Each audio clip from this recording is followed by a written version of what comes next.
Okay, today I'm going to be showing you this MatchaDNA Certified Organic Matcha Tea.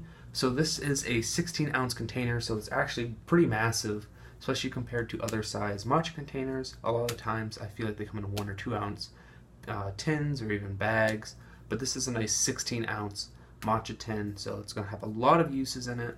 It's a nice sealable pop top. It actually seals really tightly.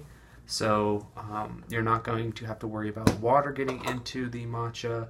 You don't have to worry about it kind of going bad or stale because it is a nice airtight seal. It lasts a really long time, which is something that you need for a matcha tin this big, any product this big. So it comes with this aluminum foil seal. I left it on because I wanted to use it, but I wanted to show you that it does come with this nice thick aluminum seal, so that way you know it's going to be very fresh. And it is a nice, really rich green. It's nice and vibrant, but still has that dark earthiness that you want from matcha.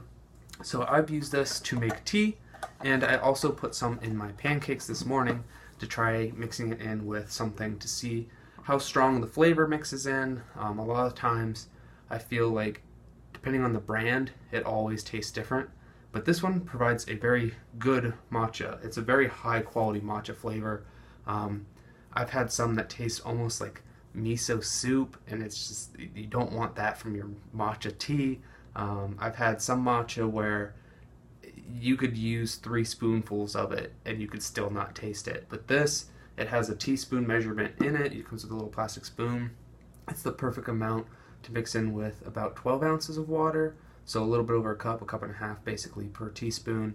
And it gives you a really nice strong matcha taste without it being overpowering, without it being super bitter. This is really not bitter, which is surprising because a lot of times I feel like matcha can really get that bitterness just from being green tea. Green tea tends to be pretty bitter. But this is almost like a sweet matcha without having sugar in it. It's just matcha. The whole container is just pure matcha, which is really nice because, again, it's a 16-ounce container, so there's a lot here. When I made pancakes, I did a teaspoon of matcha per cup of pancake batter, and that really gave me a nice solid taste of matcha without it, again, being overpowering, without it being earthy, without making it bitter. You don't want that with something sweet like that. And I also have my tea just straight matcha. You can put sugar in it, you can put milk in it if you want a more customized flavor, but with this matcha particularly, I don't think it needs anything else. It's a really good, kind of like a high standard of what I would want all of my matcha to be. So if you're interested in this, the MatchaDNA or Certified Organic Matcha Tea, I'm going to leave a link down below.